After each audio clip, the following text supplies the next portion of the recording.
Thanks for joining us for today's podcast. This is our first edition of the new ACRO podcasting platform. We hope you enjoy this new medium and way for us to deliver timely content for you, hopefully in a fun and engaging environment. Today's program, we're actually going to be talking about Medicare reimbursement for 2022 and the cuts that are looming. I'm excited to introduce the host of today's program, Dr. Brian Lally, who is the Vice Chair of ACRO's Finance and Operations Committee and also a member of the ACRO Board of Chancellors. So Dr. Lally, thanks very much for leading us on today's program. Thanks for the introduction, Fraser. Hopefully everyone is having a good day today. Today's program will focus on the Medicare proposed cuts for physician reimbursement for 2022 and what specifically could be impacting radiation oncology. In particular, we're also going to tell you what ACRO is doing to advocate on behalf of our members to prevent these cuts from being implemented. I have two guests with me here today. First, my long-term friend and former mentor, Dr. Dwight Heron, who is both the Vice President for ACRO as well as the Chair of our Government Relations and Economic Committee. Also with us is Jason McKittrick from Lively Partners. They spearhead our advocacy and lobbying efforts in Washington, D.C. I want to thank both of them for being with us here today. Thank you. Great, thanks, Brian.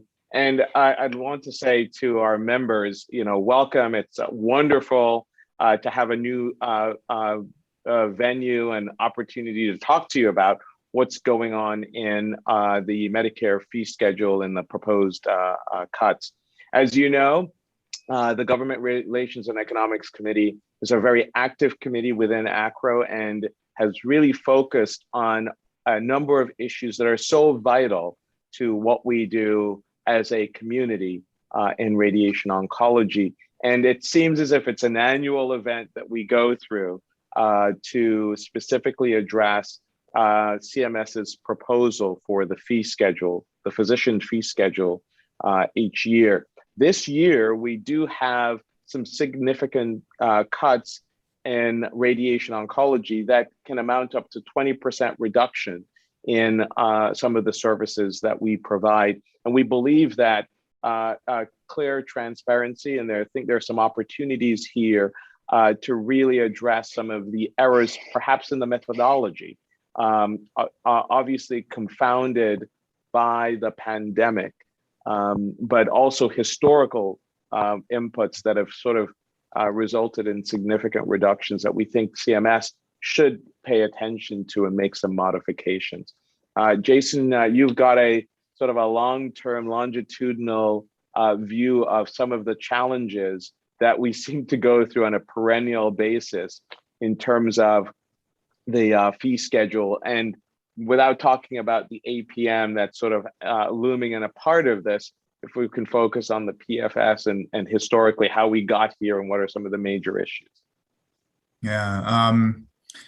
Well, if there's any sort of historically any kind of good news here, it's that radiation oncology hasn't been sort of targeted, I think, as the only sector that's been hurt under the physician fee schedule over the last decade or so. It's really a lot of the proceduralists that are in the PFS. So radiation oncology has going back to about 2007. Cumulatively, if you look at all the impact table, and this isn't me, this is CMS's own data. If you look at the impact tables, radiation oncology has cumulatively had a cut of about 29%, going back to 2007.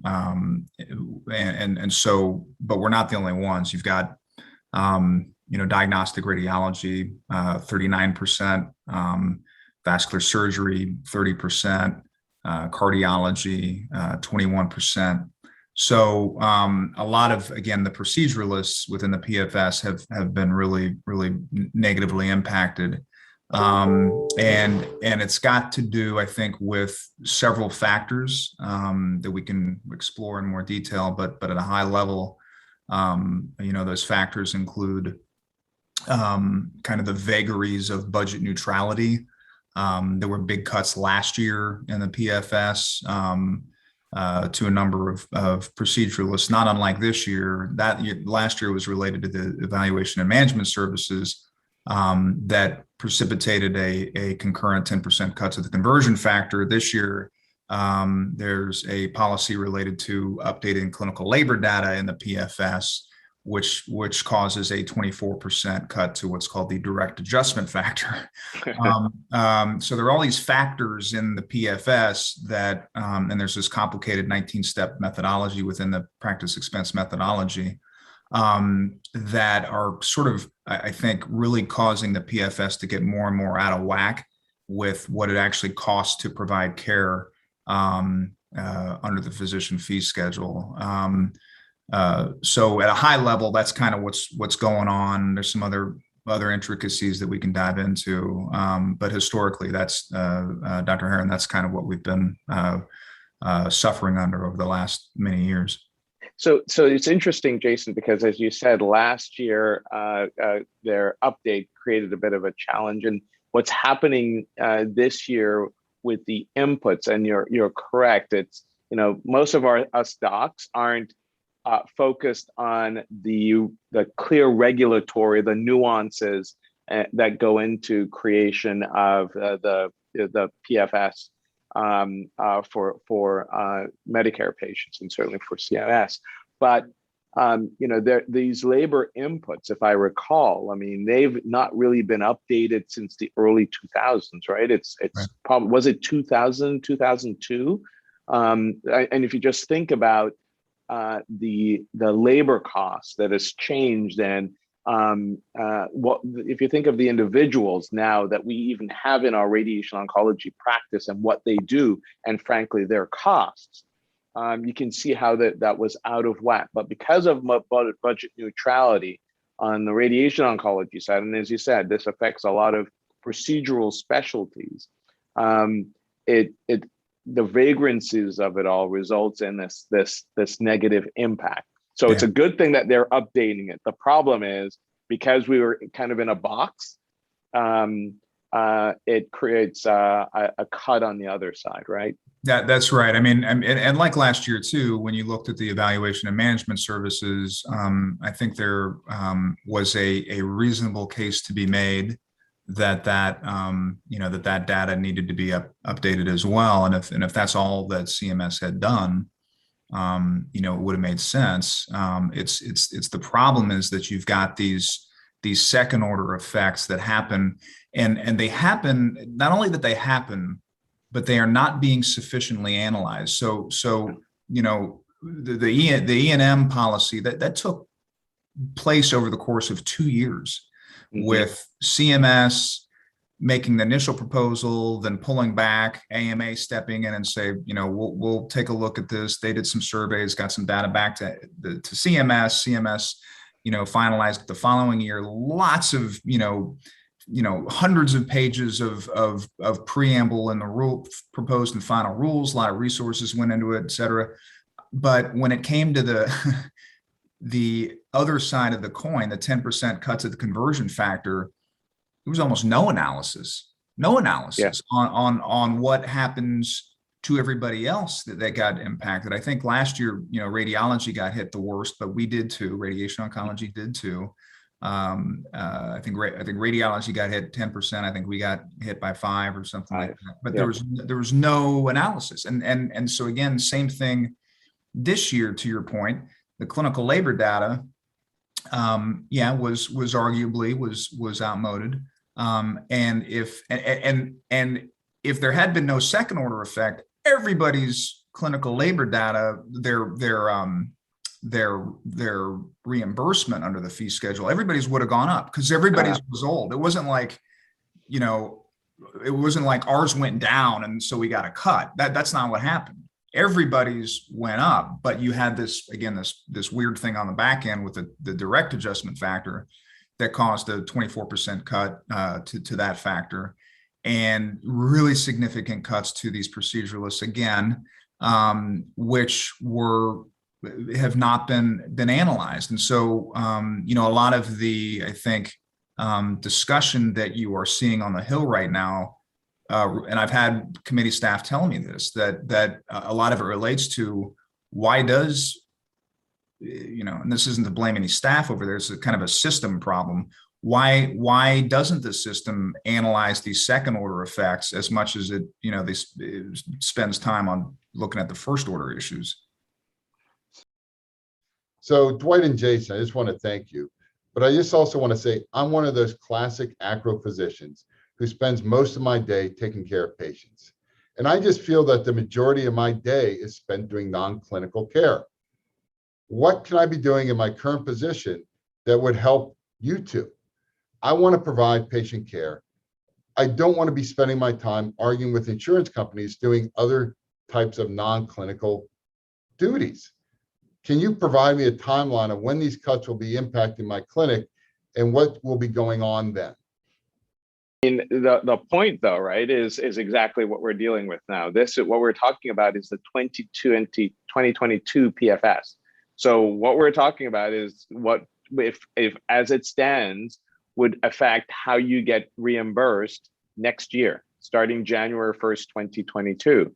Now, you're absolutely right. All of us who are clinicians, we're busy taking care of patients every day.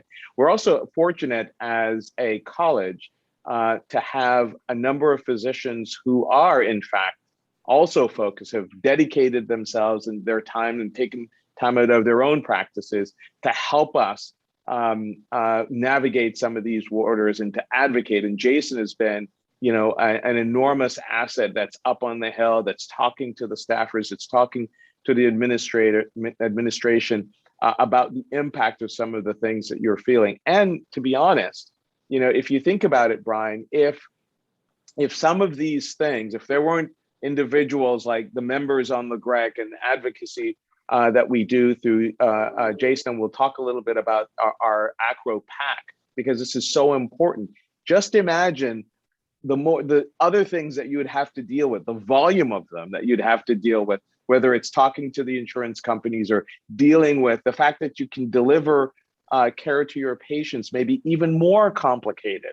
In fact, we think that there are some practices that would be significantly negatively impacted. So they may even go out of business if some of these cuts go into effect. We saw that, and we made the argument through our comment letter last year. We're seeing some of these effects. Some practices are literally practicing on the edge. I mean, it doesn't take a 5% cut is a significant cut to your ability to deliver a state-of-the-art comprehensive cancer care to your patients. And so in some ways, it's really helpful to have members like you, Brian, engaged with the college, engaged with our advocacy efforts to help reduce the burden that you see and feel in your clinic, because all of us feel it.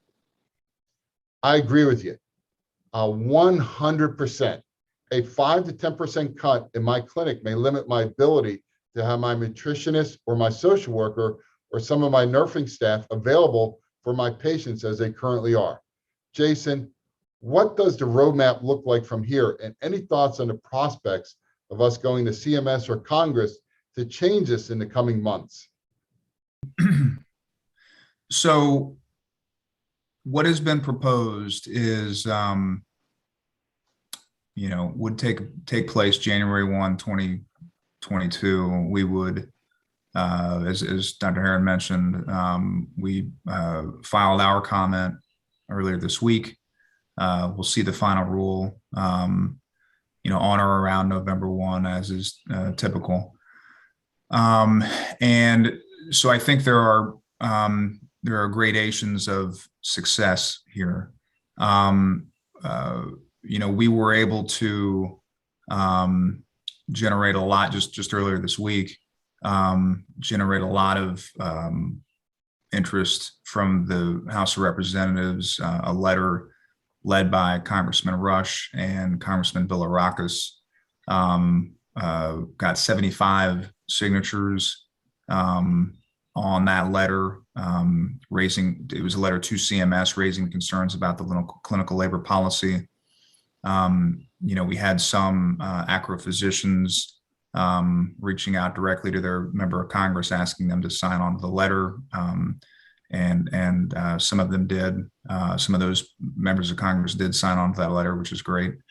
And the more pressure that we can bring to the table, the more we can elevate this awareness. And I tell you, when this rule was proposed, whenever it was mid-July, and I started doing meetings and calls to the Hill, nobody knew about this issue. This was not on folks' radar. What was on folks' radar is the fact that there was this 3.75% cuts of the conversion factor in the physician fee schedule. That is actually a result of last year's rule. So last year's rule, again, was, from a congressional point of view, was so bad that they phased the cuts in. And so the next tranche of the cut comes January 1, 2022 as well. So folks were focused on that 3.75, but this clinical labor piece, nobody had a clue. And I'm happy to say that now, both chambers, both parties, many members, committees, all the committee staff, leadership, they're aware of this issue now. And so, I'm cautiously optimistic that we'll see, some relief from the administration. We've been having numerous calls over there with, CMS, HHS, the White House.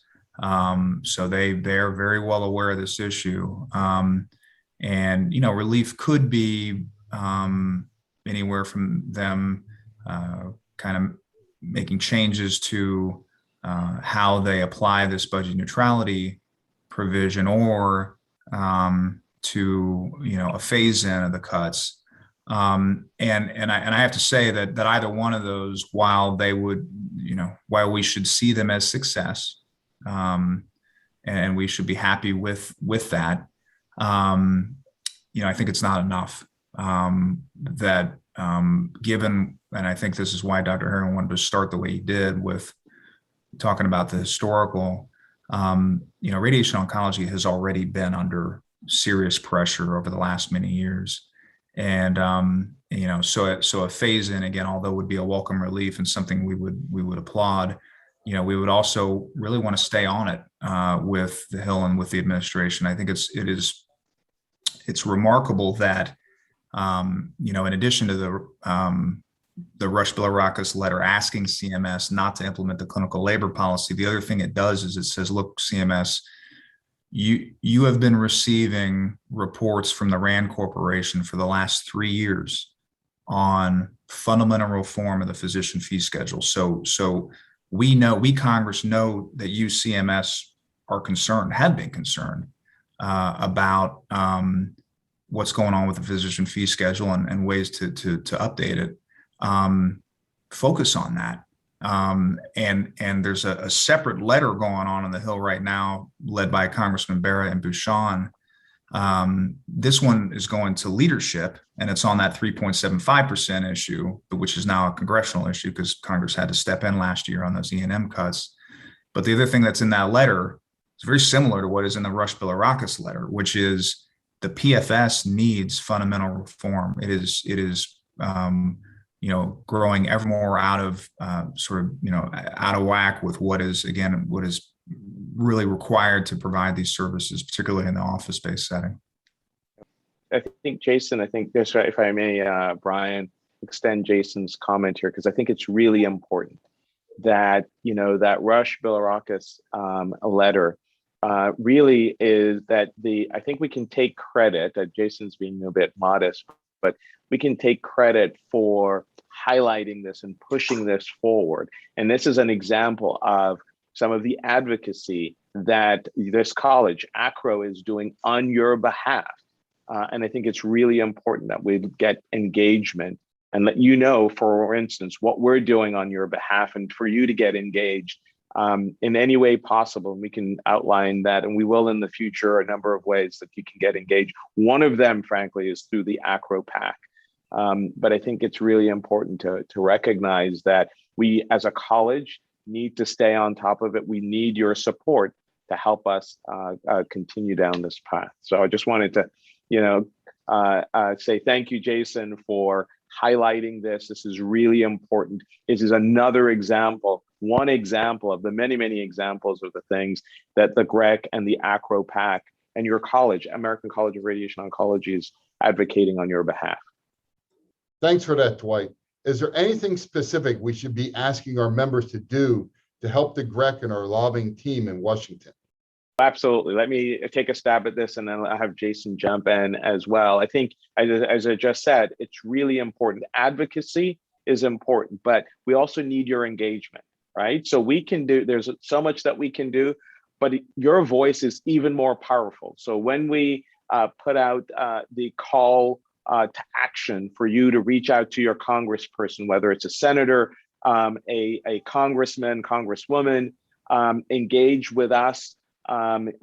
This is really important. It really does make a difference, and all politics is local. So your local congressman wants to hear from you. If you can even host them in your practice and show them around, we can help coordinate those kinds of things. I think that is the first thing. The second thing is members of the GREC and the college are actually also talking to the administration about challenges and things that are perhaps impeding your ability to practice medicine and radiation oncology the way you would like. And so it's important that you talk to us, you engage with us, and let us know what's going on, because we can in fact advocate on your behalf. Jason? Yeah, no, I mean, it's incredibly important topic. There are two significant lines of advocacy that ACRO members can undertake. One of which they call grassroots, and one of which is called grass tops. Grassroots it tends to be the kind of the more reactive stuff.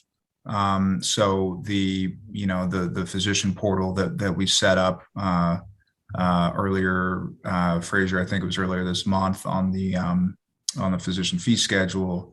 For anybody that did go to that portal and either urge their member of Congress to sign on to the Rush Bill Arrakis letter, or anybody that's written a letter to CMS, those things are great. They're imperative. A bit to Dr. Herron's point about all politics being local. These folks need to hear from their member of Congress, and the thing is, that stuff is used. I use that stuff. I literally use that stuff over the last few weeks. Any member of Congress that got more than a handful of constituent letters, I went back into the database and I sent those to the Health LA and said, hey, you guys got several constituent letters here. You might want to sign on to the Rush Bill Arrakis letter. And I'm happy to, talk to you about this issue in more detail. So that's grassroots, incredibly important, but again, kind of reactive. The grass tops is something where, it's also essential. And it involves more of the kind of relationship with directly with the member of Congress. A lot of times that is through, showing financial support. And so, we do have a PAC, as Dr. Herron mentioned, and contributing, just a little bit to that PAC, becoming a regular contributing member, is very helpful. And in addition to that, for anybody that really wants to get involved, all right, as a physician leader with this college, to actually be part of an event with any given member of Congress. So we had an event with Senator Stabenow earlier this year, and to literally be a part of that process, talking to the senator, talking to some representative.